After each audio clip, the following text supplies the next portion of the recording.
Ce qui fait que des fois des femmes sont des Rachel. Avant le mariage, elles te respectent comme un dieu. Mais pendant le mariage, elles te méprisent. Parce que dans le mariage, elle a vu toutes tes faiblesses, tes incapacités. Elle a vu tes erreurs. Alors elle commence à te diminuer. Je dis à un homme au nom de Jésus, ne rencontre pas une Rachel. Une personne qui va te mépriser dedans. Rachel, elle va t'acclamer quand vous êtes fiancés. Rachel, elle sera là presque en train de t'adorer. Quand tu l'appelles, elle court. Elle te donne tous les noms du monde. Mon bébé, mon rat, ma souris, tout. Elle t'appelle. Mais quand vous vous mariez, quand tu parles, Rachel te regarde avec dédain. Elle te regarde avec mépris. Elle se dit, celui-ci va m'amener où? D'ailleurs, je regrette pourquoi je suis tombé sur quelqu'un comme ça. Regarde quel genre de vie j'ai. Prêt? Je veux d'ailleurs dire quelque chose qui va peut-être choquer. C'est pas grave. On est habitué avec ça. Il y a des hommes qui disent attention avec la femme qui a un doctorat. Elle est médecin. Les hommes qui disent ça, ce sont les petits hommes. Aux petits esprits, aux petites pensées. Un homme au grand esprit, même si tu as 40 diplômes, lui il est ton chef et tout va bien. Il ne te gère pas dans les complexes. Qu'est-ce que tu penses? Qu'est-ce que tu penses? Vous savez, quand vous entendez un homme marié répéter à sa femme, qu'est-ce que tu penses? Complexé depuis.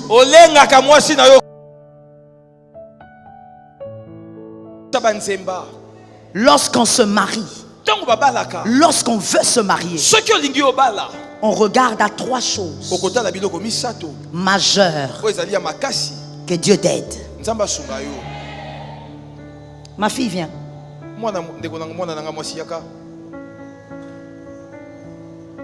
Regardez. Viens. Viens jusque là. Merci. Lorsque il y a une femme, je commence par les hommes, hein, parce que vous avez été créé en premier, c'est toujours vous qui créez des problèmes aux gens. Lorsque vous êtes un homme, il y a une femme que vous voyez. Au fait, vous vous approchez pour proposer à cette femme quelque chose parce que Rachel vous a attiré. L'atout de Rachel, c'est quoi? C'est la beauté. Vous vous approchez d'abord auprès d'une femme parce qu'elle est belle. Et quand vous arrivez auprès d'elle, la deuxième chose essentielle à regarder, c'est son caractère. Comment vous allez le regarder? En l'écoutant parler, en la regardant vivre. C'est la deuxième chose à faire. La troisième, c'est de vérifier si en elle il y a les potentiels capables de vous propulser. Écoute-moi très bien. On ne met pas le moteur d'un hélicoptère dans un avion. Tout homme ne peut pas propulser toute femme ne peut pas propulser tout homme. C'est question de calibre. Il y a des calibres qui ne sont pas compatibles. La femme qui est là, elle a tellement de potentiel que l'homme qui veut l'épouser n'a pas assez d'énergie pour propulser cette femme.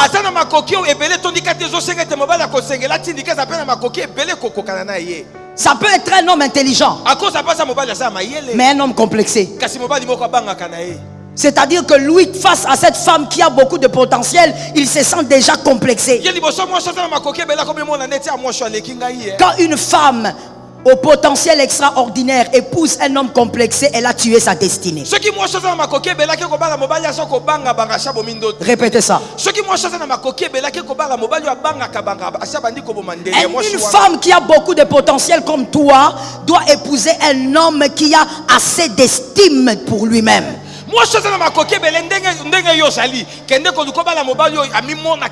Même si tu montes en promotion, cet homme se sent chef. Même si tu montes en gloire, cet homme se sent chef. Même si tu montes en diplôme, l'homme se sent. C'est pas un homme là qui est complexé comme ça là. Façon.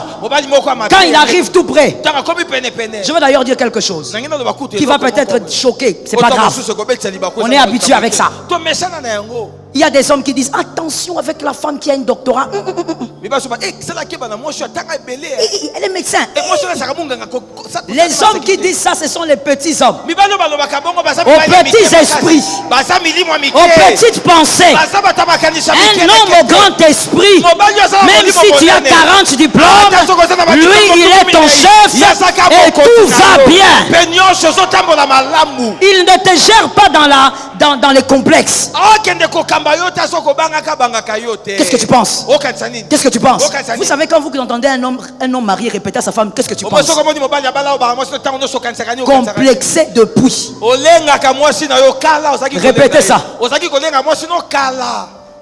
Voilà pourquoi je disais, c'est question de compatibilité aussi. Lorsque vous approchez cette femme, est-ce qu'elle a les capacités aussi de vous propulser? Une femme peut être belle, éloquente, même intelligente, mais sans avoir assez d'énergie pour propulser un homme. Vous devez vérifier, vous épousez qui, my God? C'est pour toute la vie. Si vous aurez 60 ans de mariage, c'est pour toute la vie. Si tu épouses Rachel, tu t'approches que tu constates qu'elle est belle, mais en elle, il n'y a pas les capacités pour te propulser. Restez amis. Ça tombe sur toi, ma fille. Restez amis. Moi, je n'ai jamais compris un phénomène. Pourquoi les hommes pensent, surtout les hommes, que si vous entendez bien avec une fille, si vous causez bien avec une fille, c'est qu'elle doit être votre femme. Non. On peut bien causer avec une fille, aimer même sa compagnie. Elle est une personne qui te fait du bien, mais elle n'est pas ta femme. Parce que être femme de quelqu'un, ça dépend de beaucoup de choses. Comment comprendre que Mobutu avait une femme? Oh God. Comment comprendre que Hitler avait une copine? Ça donne la chair de poule. Mais elle n'avait pas la chair de poule. Elle était bien. Il faut vérifier si la personne que tu vas prendre n'est pas Rachel. Tu peux prendre une belle carrure mais qui ne croit pas en toi. Vous savez, let me say something. C'est quelque chose d'étrange, mais je vais lancer ça comme ça. Qu'un homme intelligent m'entende. Vous savez pourquoi lorsque Dieu crée Adam, il crée Ish, il crée Isha, et il décide qu'il soit couvert de la gloire de Dieu, mais pas de vêtements. Pas d'autre chose que de la gloire. Parce que Ève doit être capable de croire en son mari, même en voyant sa nudité. Même en regardant sa nudité, elle doit être capable de croire en son mari. Ce qui fait que des fois des femmes sont des Rachel. Avant le mariage, elles te respectent comme un dieu. Mais pendant le mariage, elles te méprisent. Parce que dans le mariage, elle a vu toutes tes faiblesses, tes incapacités. Elle a vu tes erreurs. Alors elle commence à te diminuer. Je dis à un homme au nom de Jésus, ne rencontre pas une Rachel, une personne qui va te mépriser dedans. Rachel, elle va t'acclamer quand vous êtes fiancés. Rachel, elle sera là presque en train de t'adorer. Quand tu l'appelles, elle court. Elle te donne tous les noms du monde.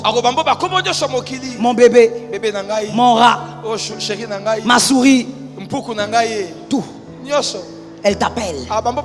Mais quand vous vous mariez, quand tu parles, Rachel te regarde avec dédain. Elle te regarde avec mépris. Elle se dit, celui-ci va m'amener où?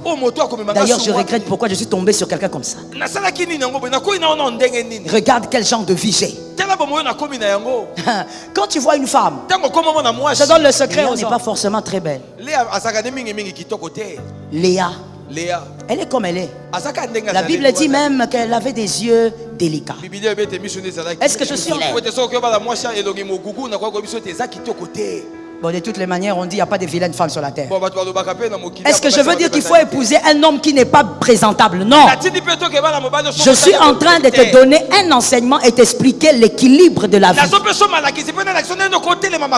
Léa, elle a des yeux délicats.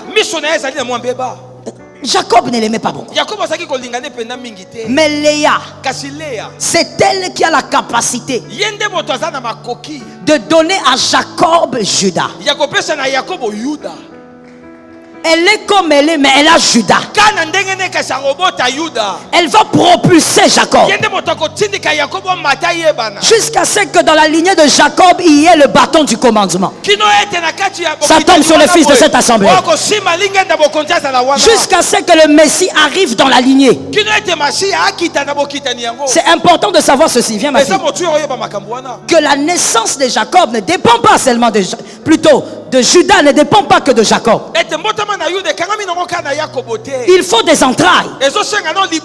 Mais ce n'est pas Rachel qui porte Judas. C'est Léa. Qu'est-ce que la Bible veut nous dire? Est-ce que ça veut nous dire qu'il ne faut pas regarder la beauté?